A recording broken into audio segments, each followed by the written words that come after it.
Pour ma part aussi, je remercie les accueillants, monsieur et madame Rosilio, qui ont la gentillesse de nous accueillir ce soir, et à l'initiative de monsieur et madame Abdel Zekri, Leilou Nishmat, Saastana, Batme Sanda, Teitza, Teina Shetsua, Betsua, Chaim. En fait, si vous voulez, si on devait, disons, resituer l'objectif de l'intervention, disons l'objectif de mon propos, c'est de définir un petit peu d'une autre manière qu'on a l'habitude de le faire, la tfila. Alors voici, disons que le sujet choisi à la dernière minute, c'est-à-dire il y a 3 minutes, parler de la tfila. Alors quand je dis choisi il y a 3 minutes, ça ne veut pas dire que c'est pas préparé, que c'est pas fondé, que c'est pas profond, que c'est pas quelque chose qui se tient, mais ça veut dire qu'il y a des sujets tellement extraordinaires qui se succèdent dans la paracha dans laquelle nous nous trouvons. Alors je voulais simplement essayer d'aborder, avec le temps qui m'est imparti, en tout cas ce qu'il en reste, le sujet de la tfila, et puis en quoi la tfila est une réponse, à quelle situation la tfila est-elle une réponse, et naturellement m'inspirer de textes qui sont cités ici dans la paracha ou de Midrashim, même si je n'aurai pas le temps peut-être de faire ce que je voulais, c'est-à-dire de les retrouver, de les lire, retrouver la trace et les réexploiter, mais en tout cas, essayer de redéfinir ce qu'est la tfila. Alors, bon, tout le monde sait que la tfila c'est prier à Akadosh Baruch Hu, s'adresser au Boré Olam, au maître du monde.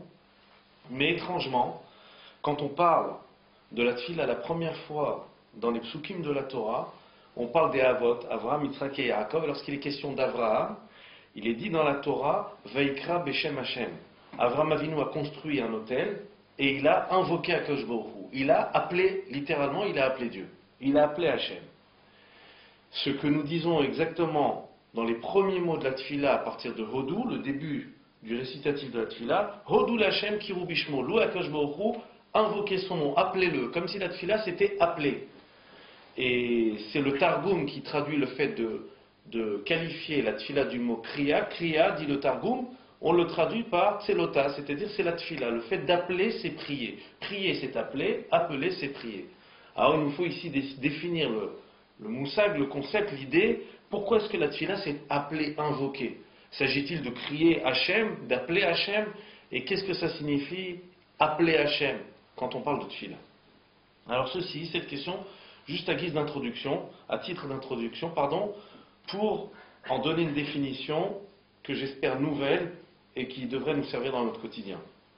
Alors pour cela, m'inspirer de ce qui est dit dans la Parashat HaShavua et m'arrêter un instant sur une question fondamentale qui est les questions qu'on se pose le plus souvent, puisque Parashat Beshalach, la Parashat de la délivrance du Ham Israël, contient ce que certains Mefarshim expliquent ou intitulent Torah Tanisayon, c'est-à-dire la règle, la loi, le principe de l'épreuve pour l'homme. Alors pour ce faire, j'ai envie de dire que toute la Shira, c'est l'épilogue du Nisayon, mais aussi le concept du Nisayon, le concept de l'épreuve. Alors pour expliquer cela, simplement m'arrêter sur un épisode. Les Bnei Israël sortent d'Égypte, ils traversent la mer Rouge, et ensemble ils entonnent, unanimement, ils entonnent la Shira. Ils chantent la Shira, au sortir de la mer Rouge, intervient, disons, la première épreuve après la sortie d'Égypte, le premier problème que rencontre les Bnei Israël, le peuple se rebelle contre Moshe Rabbeinu, se révolte contre Moshe Rabbeinu, qu'allons-nous boire? À ce moment-là, Hachem montre à Moshe Rabbeinu un morceau de bois, Moshe Rabbeinu le jette dans l'eau, les eaux qui étaient amères deviennent douces, et ce passage termine par une formule étrange, quelque chose de bizarre, Sham Sam lo Chok uMishpat veSham Nisaou. Là-bas, Akadosh Baruch Hu a placé Chok, c'est par définition une loi qu'on ne comprend pas, Mishpat, c'est une loi qu'on comprend, et termine le verset en disant Vesham Nisaou, là-bas, Akadosh Baruch Hu a éprouvé les Bnei Israël. Milachon Nisayon. Un Nisayon, c'est une épreuve. Au sortir de la mer Rouge, les Bnei Israël ont été éprouvés. Et je veux simplement essayer de comprendre de quoi s'agit-il, qu'est-ce qu'on est en train de nous dire. La Torah parle ici d'épreuve, et on est en droit de se poser une question, à laquelle je vous invite à réfléchir. Les Bnei Israël sont sortis d'Égypte, ils ont traversé la mer Rouge. Sur Kriyat Yam-Souf, la traversée de la mer Rouge, il y a énormément de midrashim qui racontent les conditions dans lesquelles les Bnei Israël ont traversé cette mer. Non seulement que la mer s'est ouverte en deux, Mais disent les hachamim, alors s'il s'agissait d'une femme qui était enceinte, il y avait des arbres fruitiers, il y avait de l'eau douce, il y avait des robinets, enfin une multitude de miracles qui se sont produits dans cette mer. Donc il faut imaginer le confort des Bnei Israël qui traversent la mer. Et subitement, les Bnei Israël sortent de la mer Rouge, un miracle fantastique. Akadosh Baruch Hu a,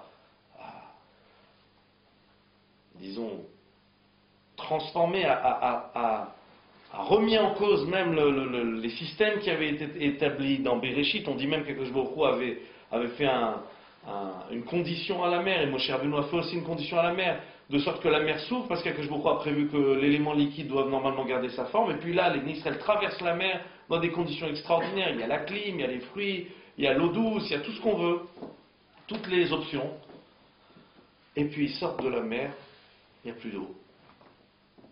Quoi, maintenant il n'y a plus d'eau? On vient de quitter l'état du miracle, le miracle dévoilé, si bien qu'on dit que les fœtus qui étaient dans le ventre de la mer criaient Zekeli Van Veus, il y a eu une perception de la présence d'Akadosh Baruch Hu.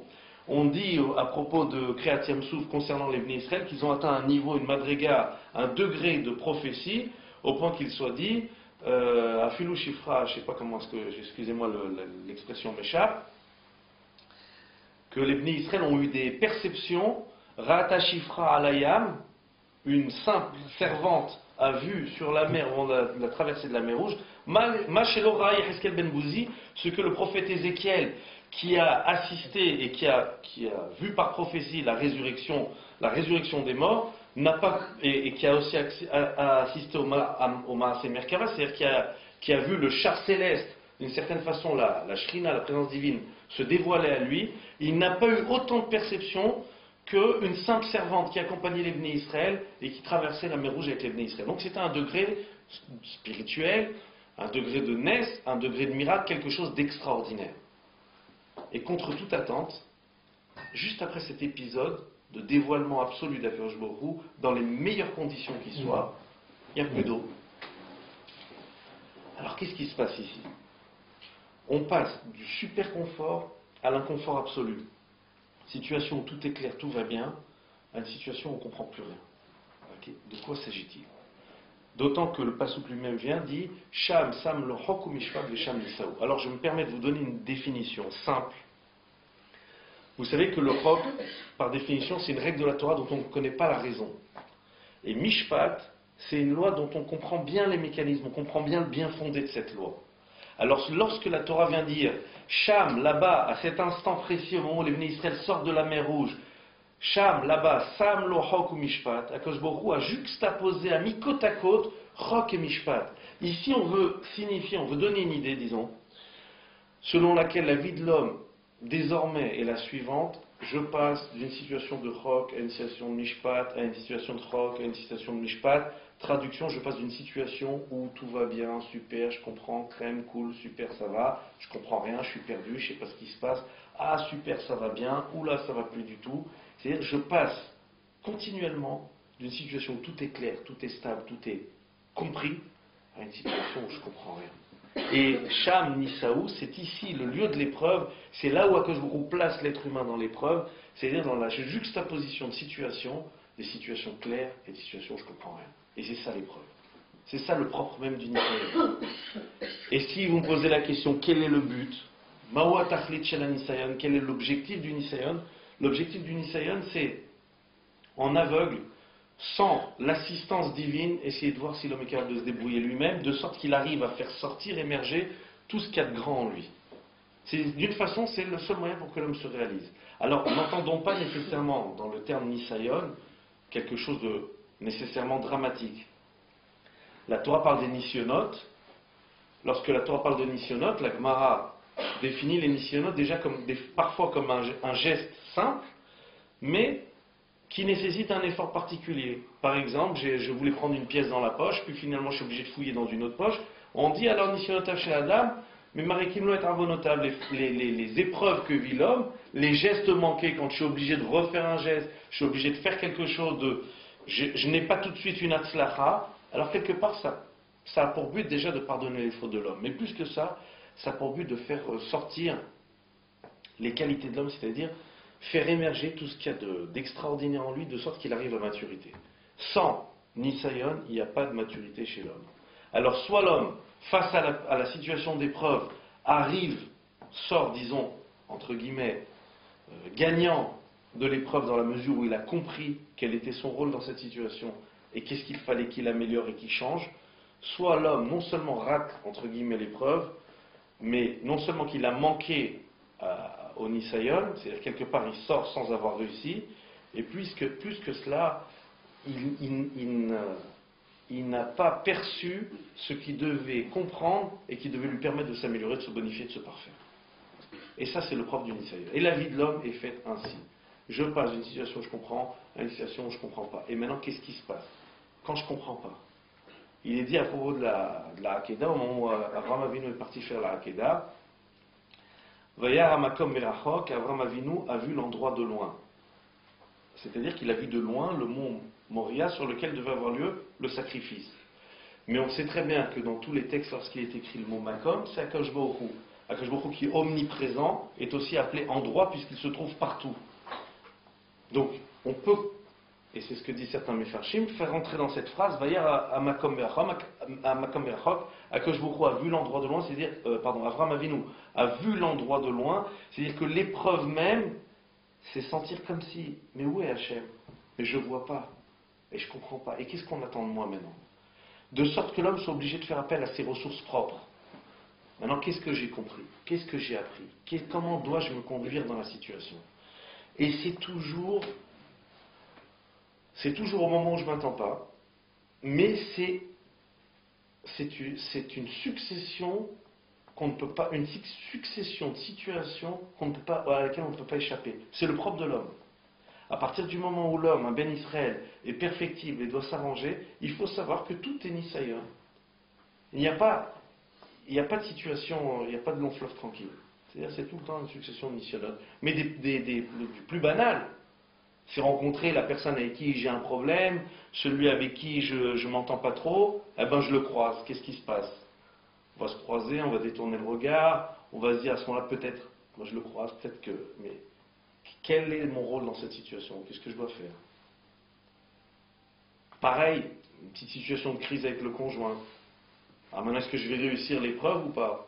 Est-ce que maintenant je vais sortir renforcé, que maintenant j'ai appris davantage à m'entendre avec l'autre, j'ai appris à remettre en question mon point de vue, j'ai appris à me remettre en question, ou bien non, je vais être submergé par l'épreuve, et à ce moment-là, non seulement je ne me serais pas amélioré, mais je n'aurais pas pris conscience de ce qui est faux dans ma façon de concevoir les choses. Et c'est toute la difficulté du Nisayon. Mais c'est la beauté de la vie. Je veux juste préciser un point, assez rapidement. On ne choisit pas les conditions du Nisayon. Akadosh Baruch Hu attend qu'on le serve, mais c'est lui qui fixe les modalités et le lieu de son service. C'est Akadosh Baruch Hu qui fixe où est le Misbéach. Où est le Misbéach et qu'est-ce qu'on est makriv? Pour Avraham Avinu, c'est son fils qu'il aime le plus. Pour quelqu'un, ça peut être tout bête, ça peut être sa super voiture, et ben tiens, il vient d'éclater la voiture qu'il vient d'acheter, à côté de la voiture du voisin, et puis maintenant il y a un problème, et puis tout le monde se met à crier. Alors maintenant, qu'est-ce qui se passe? Ça peut être quelqu'un que je rencontre, j'ai un problème avec lui. Ça peut être subitement quelqu'un qui me cause des problèmes, mais c'est toujours comme ça. Et puis vient une situation où ça va aller très bien, et puis vient une situation qui va se suivre où ça ne va pas, et c'est ça la vie de l'homme, c'est ça le propre du Nisayon. Sham Sam lo Hok ou Mishpat, là-bas que je vous a placé Hok, quelque chose que je ne comprends pas, il y a juxtaposé Mishpat, quelque chose que je comprends, c'est-à-dire il y a l'épisode de la mer Rouge où tout va bien, l'épisode de la soif dans le désert où rien ne va plus, et puis à ce moment-là, comment est-ce que je réagis? Je passe du chaud au froid, du froid au chaud, c'est ça la vie de l'homme. Pas imaginer qu'on y échappe, chaque situation en fait est un Nisayon. Et à émettre, aussi simple que ça puisse paraître, nous sommes tout le temps on est, disons, mis à l'épreuve. Akadosh Baruch Hu observe. Comment est-ce qu'on réagit dans chaque situation? Le propre même de la Shira, c'est aussi l'épilogue du Nisayon. Vous savez qu'il y a une anomalie en ce qui concerne le chant de la Shira elle-même. Le début de la Shira, Az Yashir Moshe. Az Yashir Moshe, il y a une contradiction entre les temps. Le mot Az, c'est un passé. Alors, c'est-à-dire un passé, pardon. Le fait qu'on fait référence au passé. Az, alors la chose se produit. Zi, la chose eut lieu. Yashir, c'est un futur. Ah, il y a ici contradiction il y a ici le mot Az qui fait référence au passé et le mot Yashir qui fait référence au futur. Comme si dans le Nisayon il y avait aussi une notion de temps, il y avait quelque chose qui était en rapport avec le temps. Et effectivement, il y a un midrash qui dit la chose suivante. Lorsque Moshe Rabbeinu est parti la première fois voir Pharaon, alors pour libérer les Bénis Israël, tout le monde connaît l'histoire, Pharaon dit Tirba d'Aravoda, que le travail soit, qu'il soit surchargé de travail, on enlève la paille aux Bénis Israël pour construire les briques. C'est-à-dire que désormais, ils ne reçoivent plus la paille et ils ont simplement la difficulté de fabriquer des briques. Maintenant, ils ont même le souci d'aller se fournir la paille. C'est-à-dire qu'ils doivent eux-mêmes aller chercher la paille et fournir les briques. Et le même nombre de briques et le même quota, et il faut la même rentabilité alors qu'on n'a pas les mêmes matières premières. Donc c'est quelque chose de difficile. Comment réagit Moshe Rabbeinu alors que Moshe Rabbeinu est parti sous l'instruction d'Akadosh Baruch Hu voir Pharaon? Les choses tournent mal. Moshe Rabbeinu sort de chez Pharaon et il s'écrit devant Akadosh Baruch Hu ou Meaz Bati El Paro Hera al Hamazé. Depuis que j'étais chez Pharaon, maintenant rien ne va plus. Ça va pas du tout. C'est pire encore. Dit le Midrash, Beaz Hata ou Beaz Tiken. Moshe Rabbeinu a fauté avec le mot Az lorsqu'il s'est crié devant Akadosh Baruch Hu. Depuis que j'étais chez Pharaon, rien ne va plus. Ou Beaz Tiken. Alors à ce moment-là, Moshe doit réparer, et il a réparé avec le Az de la Shira. Au moment où les Israël vont chanter, c'est une réparation entre guillemets. Au moment où Moshe Rabbeinu commence à chanter, c'est une réparation à la plainte de Moshe Rabbeinu vis-à-vis d'Akadosh Baruch Hu. Depuis que j'étais Pharaon, faire ce que tu m'as dit, rien ne va plus. Maintenant, qu'est-ce que ce Midrash veut nous apprendre? Lorsqu'il dit Moshe Rabbeinu a fauté avec le mot Az, eh bien, il a réparé avec le mot Az. Il a fauté en disant depuis que j'étais depuis que j'étais chez Pharaon, rien ne va plus. Il a réparé avec Az Yashir. S'agit-il ici simplement d'un jeu de mots? Parce que c'est un petit peu comme si j'ai utilisé un mot qui vexait quelqu'un. Alors maintenant, je vais réutiliser le même mot, mais en disant une bonne parole à la personne. Quoi? Parce que je vais utiliser le mot en mal et le mot en bien. Alors pas du tout. Ici, ce qu'on est en train de nous expliquer, le propre de la Shira, c'est l'épilogue. L'épilogue de l'épreuve, l'épilogue du Nisayon. C'est quoi l'épilogue du Nisayon? C'est qu'un homme ne doit jamais s'arrêter et regarder les choses séquentiellement. C'est-à-dire, j'ai une situation, m'arrêter, tout stopper, mettre pause et dire ça ne va pas, et ça n'ira jamais, et c'est la fin du monde, c'est une fausse lecture de l'événement. Az Yashir, ce que je vois maintenant, qui me fait souffrir, qui est difficile, il faut savoir que Yashir, un jour je vais le chanter. C'est-à-dire, séquentiellement, les choses sont difficiles. Mais il ne faut pas regarder les choses séquentiellement, il faut toujours regarder une vision de la situation, mais dans la perspective. C'est-à-dire, il y a ce qui arrive maintenant. Ce qui arrive maintenant, c'est difficile. Mais il y a tout ce qui doit sortir de cette situation. Et en fait, ce qui sort de la situation, c'est que je Baruch Hu, bien sûr, qui préside à la destinée de chacun. Akadosh Baruch Hu est en train d'amener chacun à une certaine maturité par les situations qu'il fait vivre. Mais je ne peux pas maintenant m'arrêter sur la situation présente. Je ne peux pas maintenant m'arrêter et dire mais c'est la catastrophe, c'est difficile, rien ne va plus, ça ne va pas. En fait, en réalité, il y a quelque chose de positif qui va sortir. Toute la difficulté, c'est d'être capable de voir, de trouver ce qui va sortir. Je me souviens du fameux Dvar Torah qu'on aime beaucoup ramener, qui traite aussi de Torah Tanisayon, qui traite aussi en général du principe de l'épreuve. La Torah dit Ve'ekitavu el haaretz. Lorsque vous arriverez dans le pays d'Eretz Israël, Venatati nega bevotechem, et j'enverrai des plaies sur vos maisons.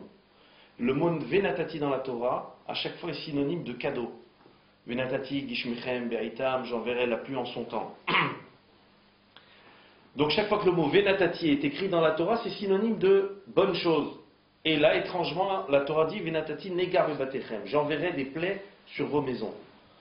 Alors Rashi a le problème. Pourquoi est-ce que lorsque la Torah utilise ici le mot Venatati, c'est pour dire quelque chose de mauvais? Alors Rashi dit la chose suivante. Rashi donne l'explication suivante.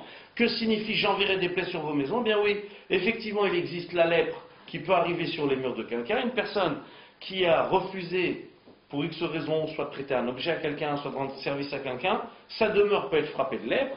Qu'est-ce qu'on faisait? On fermait la maison.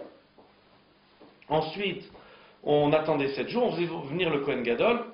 Le Kohen Gadol constatait qu'il y avait une tache, on essayait de gratter la tache. Ensuite, on fermait la maison pendant 7 jours. Et puis, si la tache s'était accentuée, à ce moment, on devait détruire complètement la maison.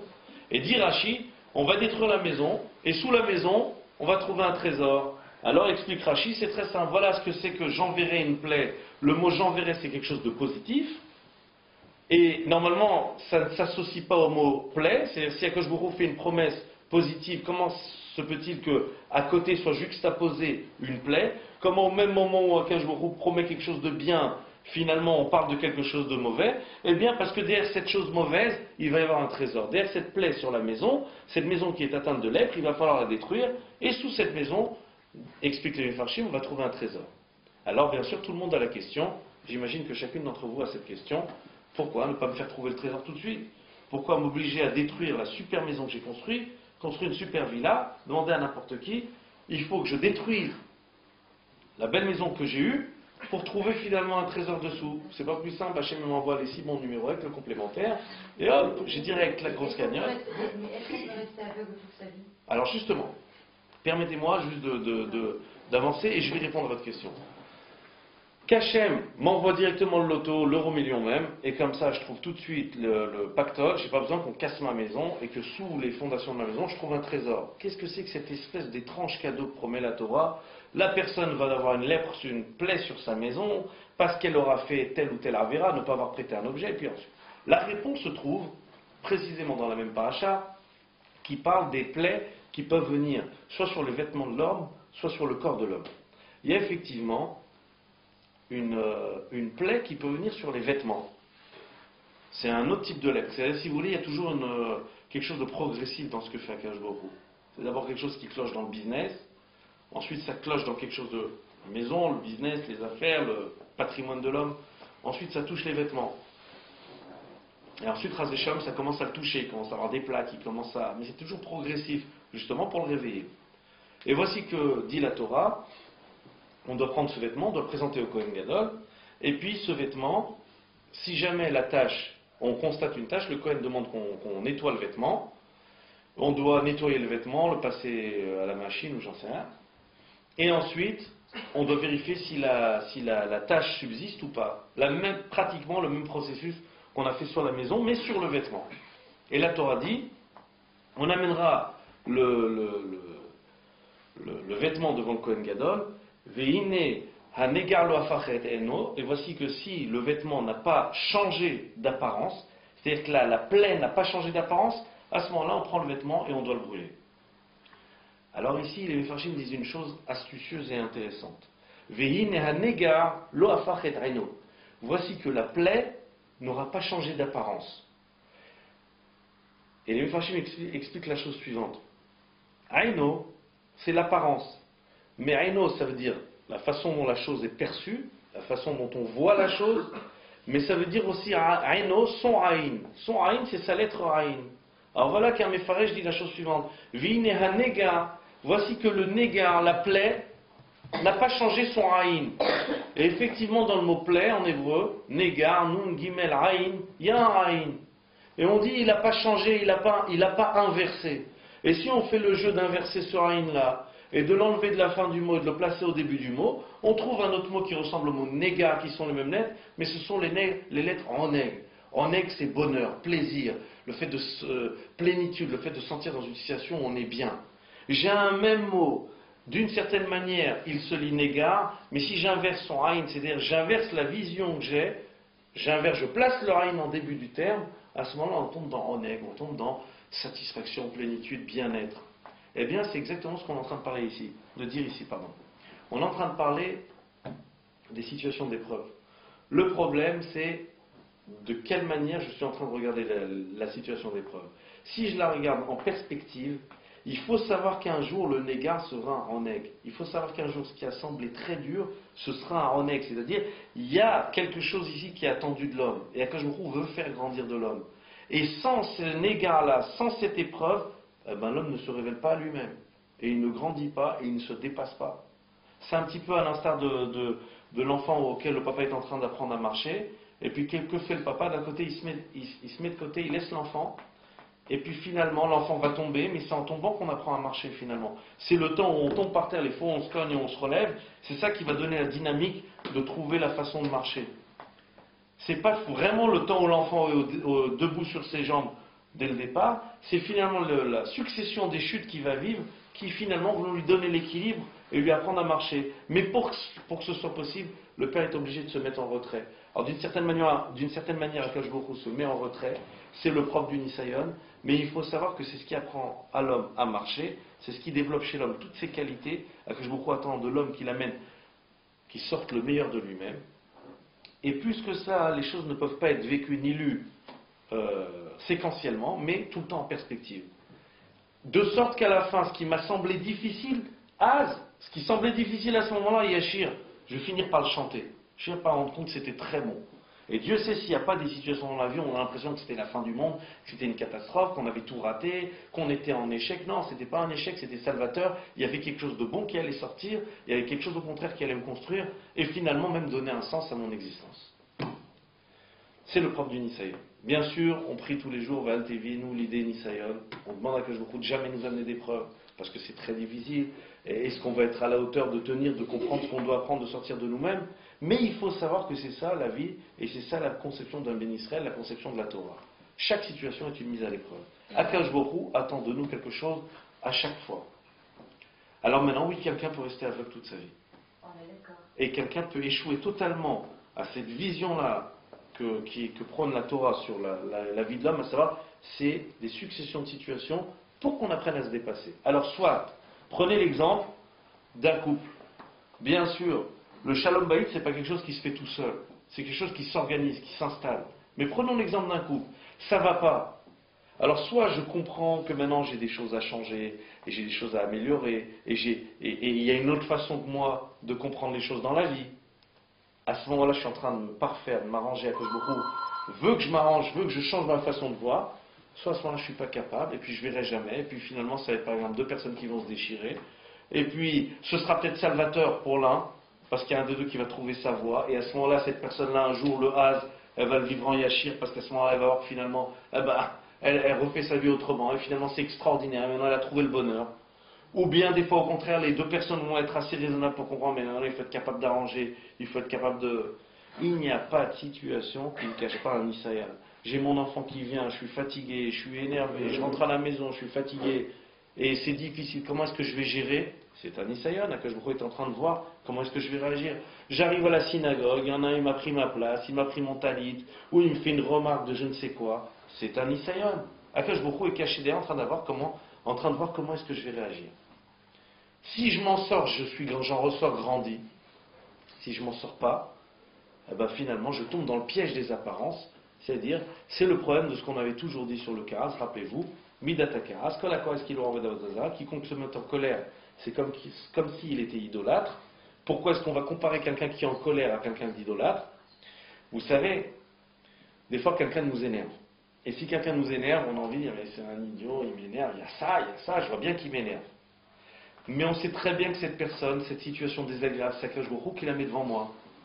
Alors soit cette situation aussi, je la vis comme un Nisayon, je comprends que c'est une épreuve. Après l'état où tout allait bien, après la mer rouge vient la soif, c'est-à-dire après une situation agréable et paisible, vient quelqu'un qui me casse les pieds, arrive le casse-pied. Soit lorsque le casse-pied arrive à ma porte, je sais que c'est un Nisayon, et je sais qu'à ce moment-là, Hachem attend de moi quelque chose. Alors, est-ce qu'au contraire, je vais garder mon calme, je vais rester gentil, je vais rester souriant, je vais donner de mon mieux, je vais me dépasser, je vais grandir, et je vais comprendre plein de choses à ce moment-là. Je vais comprendre que des fois, quelqu'un qui est énervé, au contraire, le fait de ne pas lui répondre, ou de l'apaiser, ou de rien dire, ou de dire je te comprends, écoute, si tu veux qu'on parle plus tard, gérer la situation d'une autre façon dont je n'aurais jamais imaginé. Jamais j'aurais imaginé, finalement, ça change tout. Ça change tout et j'en sors grandi. Ça, c'était Torah Tanissan, le prof du Nisaï. Maintenant, excusez-moi, comment on peut identifier que c'est pour soi et pas pour quelqu'un qui nous est proche ou voir ses enfants? C'est-à-dire, j'ai pas bien saisi le... Un enfant qui vit une épreuve. Écoutez, voire même un adulte. Je vais vous dire quelque chose de... Comment on peut savoir si c'est pour lui ou si c'est pour soi? Alors je vais vous dire quelque chose d'un petit peu difficile à... Je vous disais tout à l'heure, on peut rester avec toute sa vie parce qu'on ne sait pas pour qui est l'épreuve. Je vais vous dire quelque chose de difficile à entendre. Quand on commence, disons, à prononcer la prière qu'on fait pour un défunt, une ashkava, on commence à dire au moment Atsur Tamim Parolo, Kichol Derachav Emet Vatsedek. Ça veut dire quoi? C'est-à-dire le rocher agit de façon pleine et entière, tout ce qu'il fait est juste et droit. Qui est le rocher? C'est Akash Baruch Hu. On parle d'Akash Baruch Hu quand on utilise le terme rocher Atsur. Atsur Tamim Parolot, c'est-à-dire qu'Akash Baruch Hu agit de façon pleine et entière. Qu'est-ce que c'est-à-dire qu'Akash Baruch Hu agit de façon pleine et entière? La différence qu'il y a entre nous et Hachem, c'est que lorsque Hachem agit, tout a été réfléchi, tout a été compté, tout a été calculé. La peine de chacun, la difficulté de chacun par rapport au Nisayon. Alors bien sûr que des parents qui ont un enfant qui a un Nisayon, mais vadaï que la difficulté de l'enfant qui retentit sur les parents, c'est à leur niveau une épreuve d'Akash Baruch Hu. Et Akash Baruch Hu attend d'eux, dans la condition dans laquelle ils se trouvent, de continuer leur avodat Hashem. Je sais que ce que je dis, c'est très facile et on prie tous les jours dans Akash Baruch Hu de ne pas amener à l'épreuve. Mais il faut savoir que la vie de l'homme, c'est servir Hashem dans les conditions dans lesquelles il me met. Et une fois qu'il a choisi les conditions, c'est là où doit s'exercer ma avodat Hashem. Et il n'y a pas de, mais non, mais moi je ne voulais pas une vie comme ça, je voulais une vie idéale. Non, Akash Baruch Hu veut que tu te serves dans ces conditions. Et c'est dans ton service, dans ces conditions, qu'il y a quelque chose en toi qui doit se bonifier et se parfaire. Je sais, c'est difficile, mais ça change tout. Est-ce que je tombe dans le piège des apparences? Il y a un casse-pied, il y a quelqu'un qui m'embête, il y a un type qui veut me prendre mon argent, il y a un bonhomme qui peut dire si j'étais marié avec la copine de ma femme, ce serait mieux, je vois comment elle est patiente, elle, alors que mon épouse, elle me sort par les yeux. Il tombe dans le piège des apparences. Ou bien il y a celui qui est là en train de dire mais non, regarde, pas du tout. Akash Baruch Hu, il m'a mis cette femme en face de moi, il veut que je me dépasse, il veut que je m'arrange. Akash Baruch Hu m'a donné ce mari avec ses qualités et ses défauts, pour le meilleur et pour le pire, même des fois beaucoup pour le pire. Eh ben, il m'a donné ce mari, mais voilà, Akash Baruch Hu, il attend, c'est mon mazal, c'est-à-dire quoi, c'est mon mazal? Mais qu'est-ce que ça veut dire quand on parle de mazal? C'est le domaine d'application dans lequel je dois me parfaire et évoluer. C'est trop facile de croire qu'on peut fuir son mazal. Ah ben non, ça va pas, je vais trouver quelqu'un d'autre. Ah, les petites histoires où on s'engage pas. Ou ah, c'est trop facile, je vais essayer je sais pas, d'une autre manière, je vais changer de vie, ou je vais changer de... Non, on fuit pas. On fuit pas sa construction personnelle. En tout cas, pour un Ben Israël, on la fuit pas. Un Ben Israël ne peut pas fuir sa construction.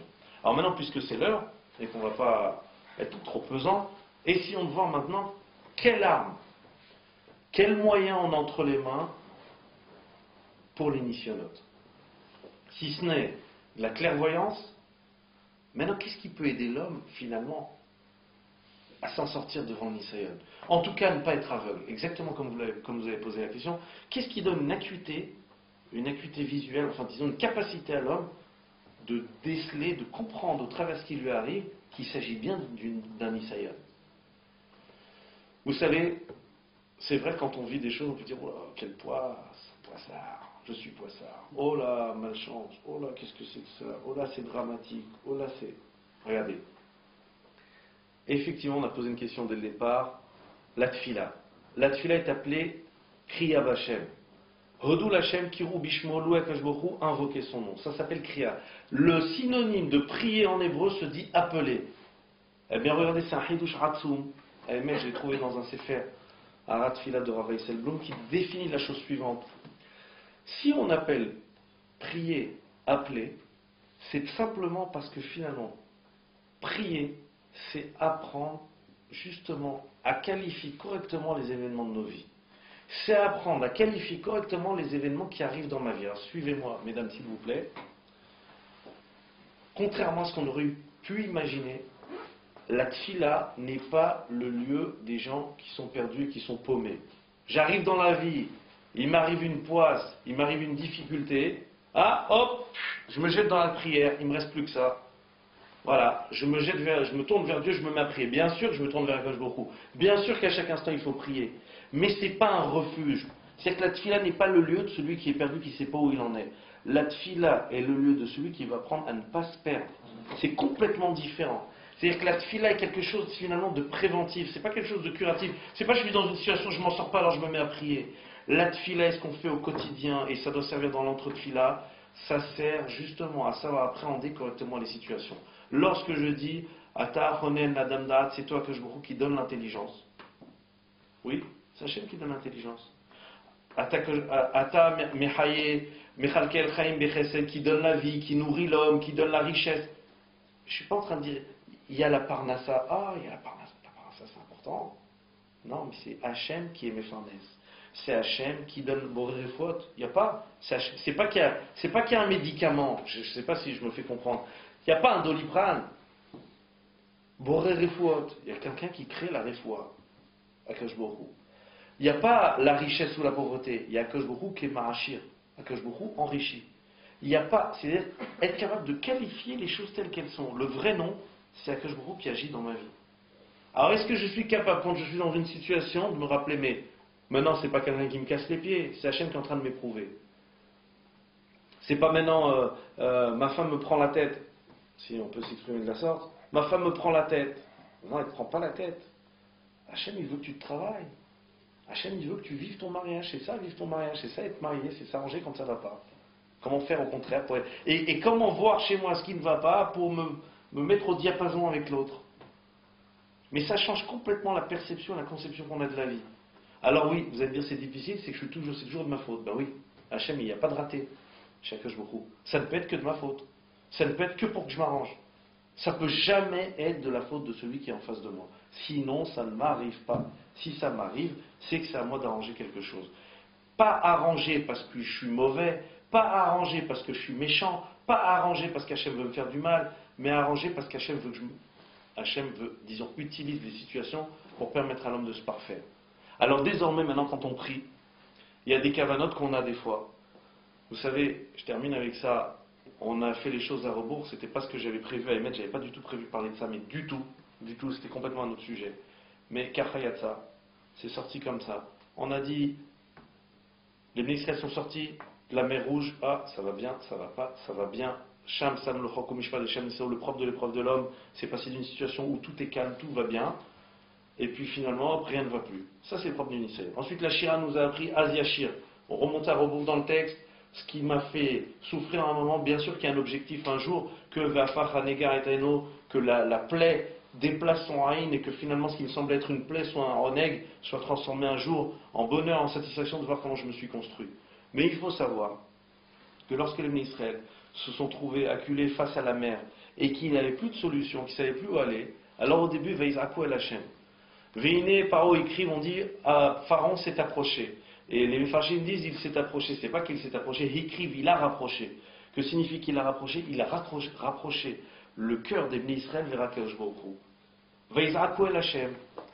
Ils ont supplié, ils ont vu Pharaon qui arrive, et subitement ils se sont mis à supplier Hachem. Et puis dans la même phrase, ils se sont tournés vers Moshe Rabbeinu et lui ont dit quoi? Tu nous as amenés ici pour mourir? On va crever dans le désert, sans tombeau ni rien. Alors il y a une question extraordinaire qui se pose. D'un côté, ils sont à un niveau extraordinaire, ils sont en train de supplier Akadosh Baruch Hu.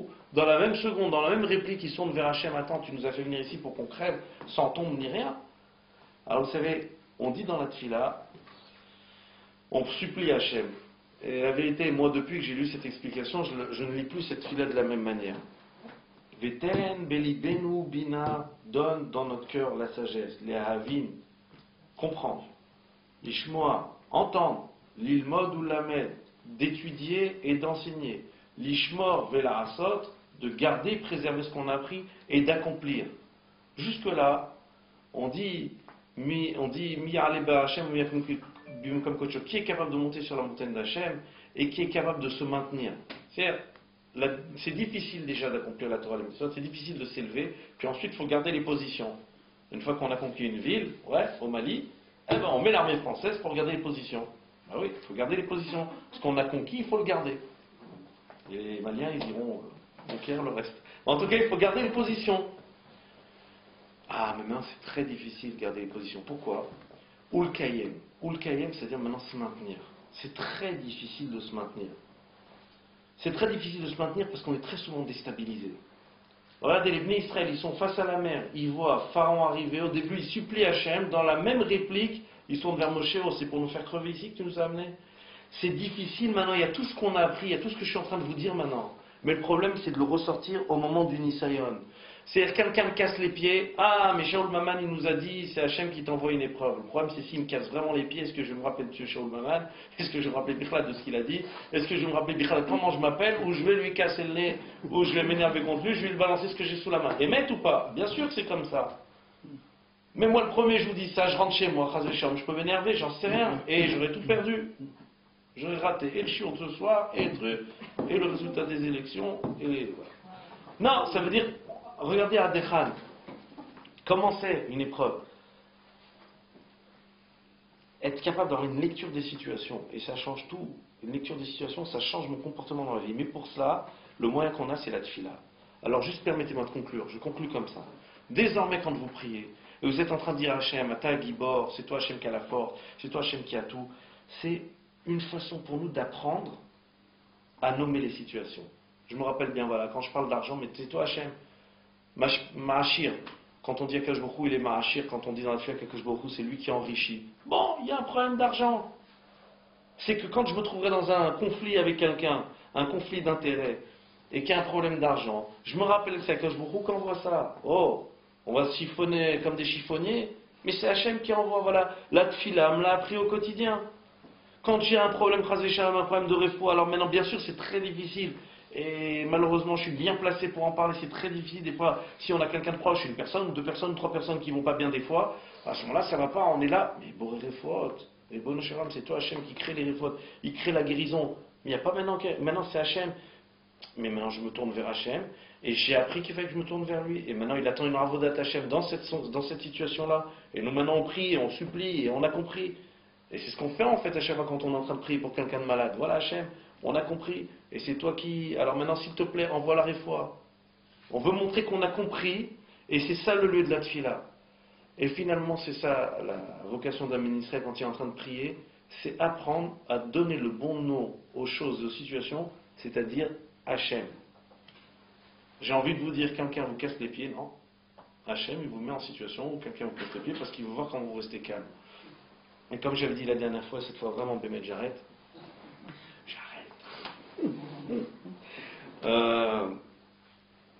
C'est l'histoire de celui qui est en train de conduire là.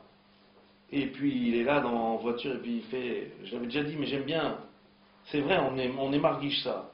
Et vous écoutez le dialogue du type qui conduit. Hey idiot, t'avances, oui, lanterne, là, qu'est-ce qu'il fait? Avec ses warnings, je klaxonne. Ah, qu'est-ce que c'est que ça, là? Il sait même pas conduire. Ah, j'étais sûr, c'est une femme au volant. Et il est là. Et puis après, il arrive 2 secondes après. Ah, je tape pas chez moi là, il y a une place, grâce à Dieu. Et il se gare. Il y a 2 secondes, il traitait l'autre de lanterne, de je sais pas quoi, de trucs. En plus, c'est une femme. En plus, c'est trucs et tout. Et après, je tape chez moi là. Dans la seconde qui suit. Ah, Dieu, la place du juif. Il se gare. Mazé.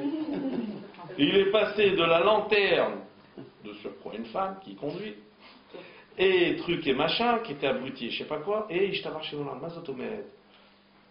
Ça va pas. Si tu dis je t'abarche mon lard, quand tu trouves la place, je t'abarche mon lard, quand il y a la lanterne devant toi, il y a une raison que tu apprennes à te taire, à te retenir, et cette madame la pauvre.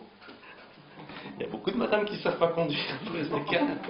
Non, c'est un exemple. Hein. Bon. Non, mais c'est pour dire maintenant comment je suis.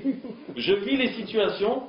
Et comment je vis les situations? Est-ce que je suis... Est-ce qu'il y a un fil conducteur? Est-ce que j'arrive à avoir de la cohérence dans ma vie? Et la tfila me donne de la cohérence et elle m'apprend une lecture cohérente des événements. Vaïkra Bechem, ça veut dire maintenant, j'appelle Hachem, je sais retrouver Hachem dans chaque situation, il y a une cohérence dans ma conduite. Ou bien non, et c'est le problème des gens qui sont comme ça, bipolaires, qui ont comme ça des accès d'humeur, qui s'excitent et qui s'énervent pour un oui, pour un non, oh, il n'y a pas de cohérence. Si tu as compris ici, je t'avais chez Molahad, alors ici aussi, je t'avais chez Molahad. Alors voilà, Arachman Kekosh Baruch Hu ne nous mette jamais à l'épreuve, mais qu'on sache que la tfila est une préparation. C'est pas quelque chose de curatif, c'est quelque chose de préventif. De sorte qu'on soit à chaque fois posé, pondéré, qu'on a envie de s'arranger, de s'améliorer, de se parfaire. C'est l'objet de la tfila. D'accord. Je vous remercie de votre attention. Des questions? Y a-t-il des questions? Non. Si quelqu'un a quelque chose à dire, qu'il le dise, sinon qu'il se... Un coup de fil du MLS, elles sont pas contentes. Hein. Non, c'est un exemple. Hein. La conduite est